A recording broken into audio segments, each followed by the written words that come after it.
Bom, gente, hoje tem, e é uma das aulas mais importantes. Vocês viram que a gente já falou nessa revisão um pouco de orgânica, lá dos ácidos e bases na orgânica. Já falamos um pouco de fisicoquímica, eu comecei com titulação. Depois entramos em química geral, porque química geral é a base para que você possa ver a fisicoquímica.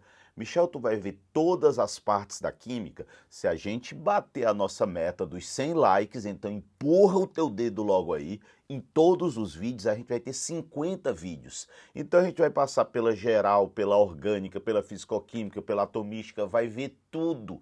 Porque hoje é um ótimo dia para você aprender química. E olho atento, coração aberto para essa aula, porque óxidos é importante demais. Então, bora!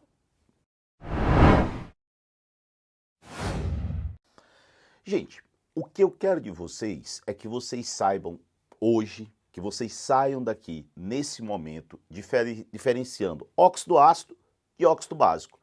Eu sei que tem outros tipos, o neutro, o anfótero, o duplo, tem o peróxido e o superóxido, mas importante mesmo é que hoje a gente saiba dizer, esse é ácido, esse é básico. Primeiro, o que é óxido? Todo composto binário que tem oxigênio e o oxigênio é mais eletronegativo. Gente, binários são dois elementos, então dois elementos têm oxigênio, é óxido, a não ser que tenha flúor. Porque o flúor é o único elemento mais eletronegativo que o oxigênio. Aí, nesse caso, vai ser fluoreto. Mas, poxa, isso é muito raro. Se você vir dois elementos têm oxigênio, é óxido. Agora, para e grita aí para mim, quando tu pensa nos ácidos. Pensou nos ácidos. Fala um ácido. Eu garanto que você pensou ácido clorídrico, ácido sulfúrico, ácido bromídrico, ácido fluorídrico, ácido carbônico, ácido fosfórico. Eu quero que vocês olhem onde é que estão esses elementos na tabela periódica.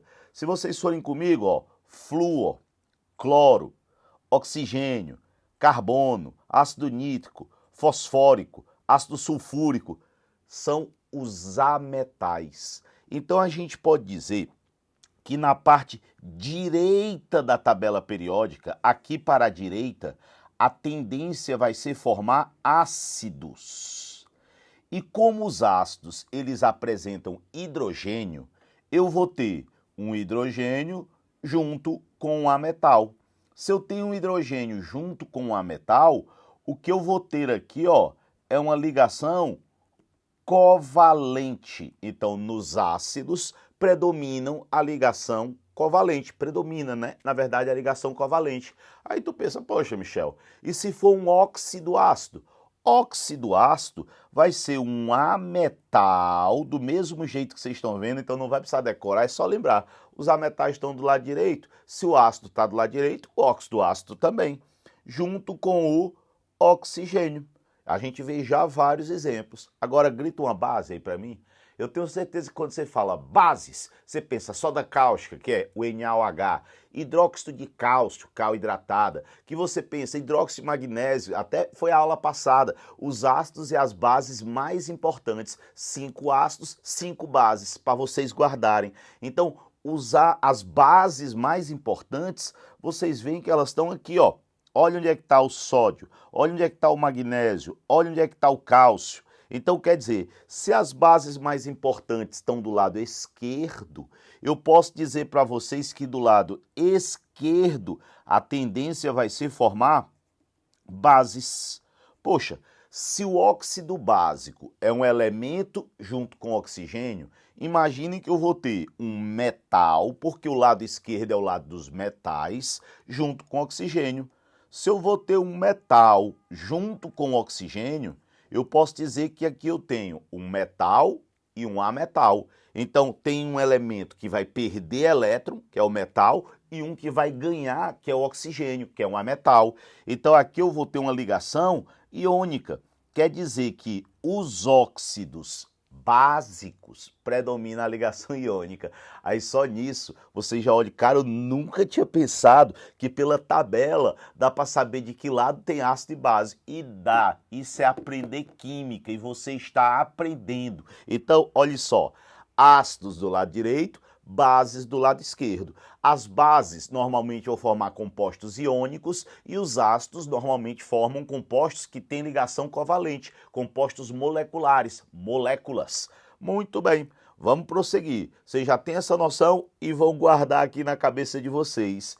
Próxima parte, eu quero que a gente literalmente entenda como é que você olha e diz. Vocês já viram que óxido ácido eu vou ter um ametal, ametal não ametan, um ametal junto com o oxigênio. Só para dar uma dica para vocês, os principais ametais que existem são Fonkli, Briskip, aquela frase clássica da eletronegatividade. Esses são os principais ametais, ó. Flúor, oxigênio, nitrogênio, cloro, bromo, iodo, enxofre, carbono e fósforo. Fonkli, Briskip ou fui ontem no clube, briguei e saí correndo para o hospital. Como você quiser saber, mas tem que saber porque você ganha velocidade. Então, se eu tiver um ametal com oxigênio, normalmente é ácido. Agora, o NOx desse ametal, ele deve ser maior ou igual a 4. Calcula o NOx. Deu maior ou igual a 4, óxido ácido. E se eu pegar um óxido ácido, e eu colocar esse óxido ácido dentro da água, ele vai produzir um ácido. A gente vai fazer vários exemplos daqui a pouco. Fiquem tranquilos, escutem, relaxem, confiem em mim. E o óxido básico? Poxa, óxido básico, a gente viu lá na tabela, que é metal mais o oxigênio. E uma dica importante, vocês viram que normalmente está lá no começo, família 1 e família 2. Então esse metal que está aqui, normalmente ele tem NOx igual a mais 1 ou mais 2. Aí você já pensa assim, poxa, se o básico é 1 e 2 e o ácido é maior ou igual a 4, está faltando 3. Normalmente o 3, quem tem NOx 3 é o anfótero. Exemplo, se você pegar o Al2O3, que é o óxido anfótero mais importante que tem, o alumínio tem NOx fixo. E o NOx fixo do alumínio é mais 3. E esse cara aqui, ele é anfótero, quer dizer que ele se comporta ora como óxido básico, ora como óxido ácido. Pronto. E por último, aqui no óxido básico, uma coisa que deve ser esperada, se você pegar o óxido básico e você colocar o óxido básico dentro da água, isso aqui vai ter que produzir obrigatoriamente uma base. Gente, é hora de você ter confiança e dizer, agora eu já sei quando é óxido ácido e quando é óxido básico. Outra coisa que até já pode ter passado pela cabeça de vocês, se o óxido básico ele forma ligação iônica, que é uma ligação muito forte, normalmente o óxido básico é sólido. Se o óxido ácido forma uma ligação molecular, que é uma ligação que não é tão intensa, e ele vai depender das forças intermoleculares, muitas vezes os óxidos ácidos são gases. Querem ver exemplos? Agora sim vocês vão olhar e dizer, poxa, aprendi, caiu na prova, eu faço na hora, eu classifico na hora. Exemplos. Chegou na prova e o rapaz colocou assim, Na2O, tu já sabe, sódio pertence à família 1. Se ele pertence à família 1, ele é mais 1. Se ele é mais 1, tu já classifica, isso é um óxido básico. Pô, se isso é um óxido básico, quer dizer que neutraliza os ácidos. Se eu colocar esse cara dentro da água, gente, é só vocês somarem. Somem para mim isso daqui.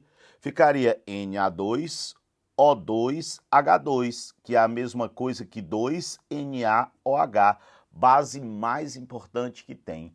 Recentemente no Enem caiu esse óxido aqui, ó, MgO. Aí você vai, pô, e o MgO? Magnésio é da família 2. Cara, se ele é da família 2, ele é mais 2. Se ele é mais 2, 1 e 2, óxido básico. Se ele é óxido básico, ele neutraliza os ácidos, ele tem caráter básico. Se eu colocar esse rapaz dentro da água, é literalmente vocês somarem. Somem aqui para mim. daria MgO com H2O, MgO2H2. É a mesma coisa que MgOH2. Tem como errar? Não. Não dá pra gente errar, não. Não dá pra errar. Se você chega na prova e pega esse daqui, ó, N2O5, aí lá vai você. Michel, como é que faz? Oxigênio é -2, dá -10.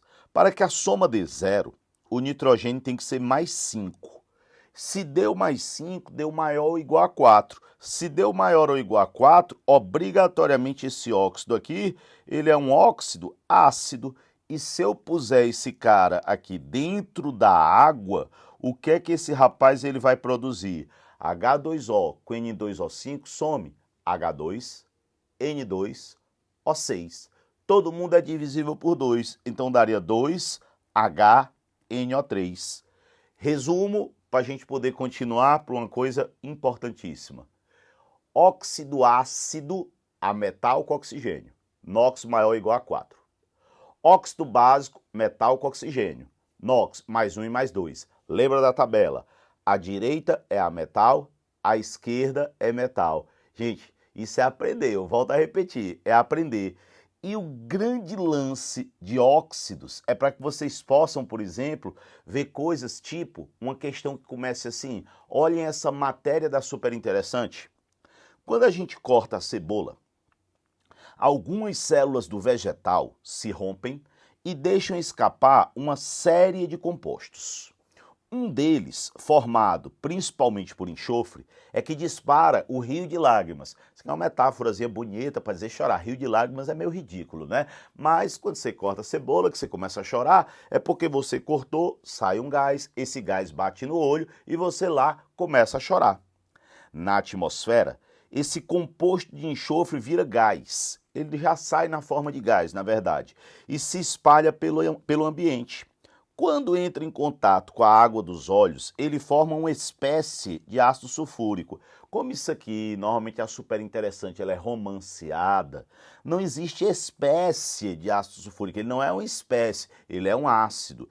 E esse gás, ele irrita o olho, o ácido sulfúrico já não é mais gás. Sai um óxido, entra em contato com o olho e pode formar o ácido sulfúrico. Michel, quer dizer que cortou a cebola, ficou cego? Não. Porque, gente, para ficar cego é uma quantidade boa de ácido sulfúrico. Se for só um pouquinho de ácido sulfúrico, ele é apenas irritante. É a mesma coisa que acontece no seu estômago. O ácido clorídrico é forte. Você está morto por causa disso? Não, porque não tem tanto ácido clorídrico assim. Então essa história de achar que os ácidos são mágicos, que é pingou, morreu, não, depende da quantidade. Realmente pode formar ácido sulfúrico no olho? Pode. Mas, gente, não é o mais comum, mas pode. Mas olhem que isso daqui é uma reportagem da Super Interessante. Continuando. Para se livrar do ácido sulfúrico, o organismo reage. As glândulas lacrimais são estimuladas e produzem lágrimas para lavar o globo ocular e no fim da choradeira o olho tá limpo de novo. Quer dizer, você chora, elimina aquele ácido. Então, o chorar é para diluir a solução e retirar aquele ácido do teu organismo.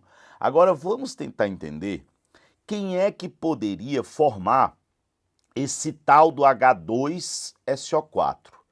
Poxa, se eu vou formar o H2SO4 e eu digo para vocês que é um óxido, óxido em contato com água tem que dar o H2SO4. É só você encontrar quem está faltando. H2 tem aqui, o S está faltando, então S. O tem um aqui, aqui tem 4, faltam 3, então é o SO3. SO3 mais água, H2SO4. O SO3 é um gás super irritante que, se entrar em contato com a água do seu olho, pode formar o ácido sulfúrico. E aí, claro, você vai chorar com certeza. Como é que você sabe que esse óxido ele é ácido? Primeiro, o enxofre é ametal. Já é um grande indício, né? Ele está lá no Fonkley-Briskip. Segundo, o oxigênio é -2, dá -6. O enxofre ele é +6. Maior ou igual a 4, óxido ácido. Agora vamos à seguinte coisa. Vai cortar cebola. Se você não quer chorar, qual é a solução ideal? Vamos pensar em algumas. Primeira, a pessoa diz cortar a cebola com a boca cheia de água. Se você tiver com a boca aberta, cheia de água, quando você corta, uma parte daquele SO2, no lugar de chegar no seu olho, vai para dentro da sua boca. Então, a sua boca cheia de água, ela vai reter uma parte e realmente funciona. Mas não é a melhor maneira, né? Primeiro você vai cortar a cebola de boca aberta e cheia d'água. Aí o cara diz, usar aqueles óculos de natação. Gente, óculos de natação protege, mas eu quero saber quem é que tem esse artefato na sua cozinha do lado. É saleiro, pimenteiro, óculos de natação. Não faz sentido. Então, óculos de natação protege, mas não é o ideal. Você pegar um ventilador e colocar em sentido perpendicular a que você está cortando a cebola. Você está cortando a cebola aqui e bota o ventilador jogando o vento assim. Funciona? Funciona. Michel, mas vai levar o SO2 para lá. Bom, alguém se lasca lá, mas você está livre. Então funciona também.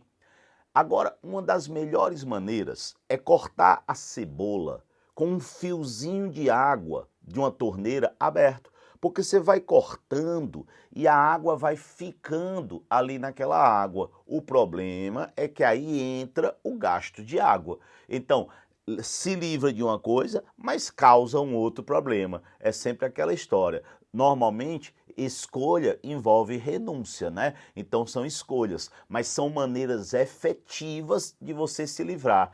Palito de fósforo na boca. Não, gente, aí é crendice. Palito de fósforo na boca não, né? Talvez, se ele tivesse aceso, ele poderia fazer alguma coisa. Agora, quem vai cortar uma cebola com um palito de fósforo aceso na boca? Não dá. Então, palito de fósforo, não. Essas outras soluções até que dão certo. Eu já ouvi até a pessoa dizendo assim, uma cebola congelada. Se ela estiver congelada, como a temperatura está baixa, demora para o gás sair. Então, isso vai dificultar chegar lá. Agora, sério? Quem é que vai cortar uma cebola congelada? A cebola estando congelada, se tira a casca, é melhor tacar no chão e quebrar a cebola. Ela já sai cortada, né? Então, cuidado com aquilo que faz ou não faz sentido. Próximo da água sempre faz sentido, porque o SO3 ele fica na água. E vamos falar de uma outra coisa importante, para vocês sentirem como isso cai em prova. Muito importante. Então, destaque. Quem são os destaques dos óxidos? Primeiro, o CaO. Vamos começar com ele relembrando algumas coisas. Se vocês lembrarem aqui, CaO é o óxido de cálcio. Vocês estão vendo claramente que o cálcio ele é um metal, família 2. Metal com oxigênio normalmente é óxido básico, caráter básico. E o NOx do cálcio é mais 2, então com certeza ele é básico. Cal, quando entra em contato com a água, torna-se cal hidratada. E a cal hidratada, ó, CaO2H2 é o CaOH2. Gente, cal é a base mais barata que existe. Então, se cal é a base mais barata que nós temos, significa que toda vez que eu tiver que usar uma grande quantidade de base, eu quero neutralizar um solo ácido, cal. Eu quero neutralizar a água depois do tratamento, cal, porque é uma base barata e que normalmente não causa problemas. Cal não pode ser usado, é direto no corpo, eu já disse. No corpo é base fraca. Se você colocar cal direto na boca, já tem aquela mini emoção de chegar numa temperatura, às vezes, até 700 graus. Ninguém quer isso na boca, normalmente, tá? Então, olha a importância de você conhecer os óxidos. Você vê, cal, já sabe, óxido básico, já corre para a resposta. Óxido básico é para neutralizar ácido. Beleza. CO2. Gente, esse cara, ele é importante demais. Primeiro vamos classificar esse cara. Isso aqui é o gás carbônico. O carbono, nós sabemos que ele é ametal. E quando você vai classificar, o oxigênio é -2, dá -4. O carbono dá +4. Se deu +4, maior ou igual a 4, ácido. Se eu pegar esse cara e eu colocar dentro da água, isso aqui vai produzir para a gente o H2CO3, que é o ácido carbônico. É um ácido fraco, mas é ácido. E o CO2, gente, por ser óxido ácido, eu vou pedir uma coisa, agora sério, olho no olho. Quando vocês virem CO2, já saibam, caráter ácido. O CO2, só para vocês lembrarem algumas coisas que esse cara faz, o CO2, ele participa ativamente da respiração. Então, você está todo tempo, inspira, expira, inspira, expira. Se você parar, vai começar a ser produzido CO2 dentro do teu corpo, porque o metabolismo continua, vai aumentar a quantidade de CO2, você vai ter uma acidose. Se você respirar muito rápido, ficar soprando, você está tirando o CO2 do corpo antes dele ser produzido, vai diminuir o CO2 e você vai ter uma alcalose. Então o CO2 é responsável pelo controle do pH no nosso sangue. Ele produz um tampão. Solução tampão é aquela que regula o pH, que segura o pH, e o CO2 está lá. O CO2 ele participa da fotossíntese. Nós temos que lembrar que nos seres autótrofos, eles vão utilizar o CO2 para produzir a glicose. Então, o CO2 está lá também. Gente, o CO2, ele tem tudo a ver com todo tipo de fermento, seja o fermento químico ou seja o fermento biológico. A diferença é que o fermento químico é o bicarbonato de sódio. É uma substância que, quando se quebra, libera CO2. É um produto químico. Precisa ser aquecido para liberar o CO2. Já o fermento biológico são micro-organismos que fazem a fermentação e na fermentação eles produzem CO2. Eles não precisam de aquecimento, eles trabalham normalmente. Por isso que quando você quer que uma coisa cresça, que uma massa cresça, depois de entrar no forno, tem que ser fermento químico, porque precisa de aquecimento. É o bolo.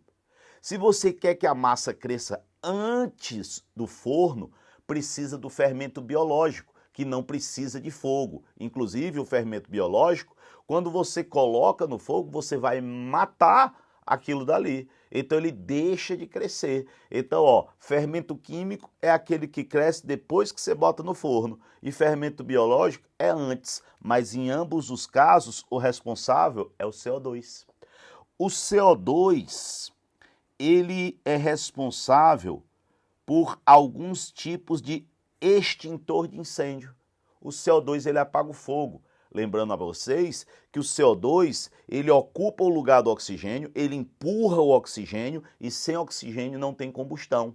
Então vocês têm uns extintores só de CO2. O extintor de CO2 é o CO2 direto e tem um extintor de pó químico que é o bicarbonato de sódio.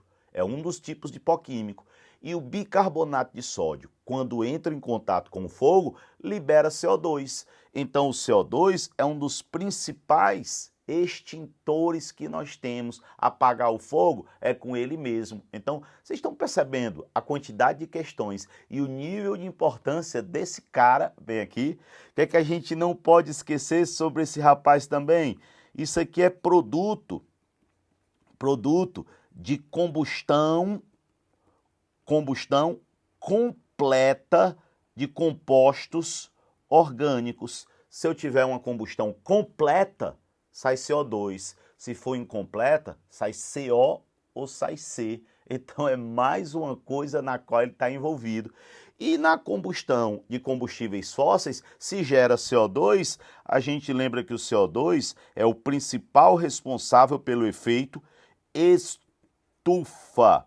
Só lembrando uma coisa, aqui nas nossas revisões a gente vai ter revisão, efeito estufa, camada de ozônio, chuva ácida, a gente vai ter revisão particular disso. Mas aqui eu já estou colocando para vocês a enormidade de questões em que podem cair o CO2. Muito bem, e ali nos muito importantes eu coloquei óxidos de enxofre e óxidos de nitrogênio. Gente, se vocês pegam um SO3 pela frente, a gente acabou de ver que no SO3, o enxofre ele é um ametal e o NOx do enxofre é mais 6. E se esse cara entrar em contato com a água, ele vai produzir o H2SO4. O H2SO4 é o principal ácido da chuva ácida, lembram da aula passada? E esse H2SO4 da chuva ácida é proveniente deste óxido aqui, que é formado quando você queima um combustível fóssil. Já disse, quando nós formos ver a revisão de chuva ácida, a gente vê mais detalhado, mas vocês já vão lembrando, óxido de enxofre, chuva ácida, e de nitrogênio, a mesma coisa. Se vocês pegarem o NO2, vocês sabem que o nitrogênio, ele é um ametal, e se eu calcular o NOx, ó, menos 4 para dar 0, mais 4, deu maior ou igual a 4, óxido ácido. Se é óxido ácido, significa dizer que se cair água, vira ácido. É a mesma coisa, pode também gerar chuva ácida. Então, os dois principais ácidos da chuva ácida são ácido sulfúrico, é o mais importante, depois o ácido nítrico, quer dizer, óxidos de enxofre e óxidos de nitrogênio, chuva ácida. Cal neutraliza o solo ácido. E o CO2? Aí é infinita a quantidade de questões que pode cair sobre ele. Viram a importância dessa aula? Então, ó, bota o teu curtir, compartilha, tá faltando compartilhamento e vamos bater as nossas metas para a gente conseguir sim alcançar o nosso sonho. Um beijo imenso e a gente se vê já em outro vídeo.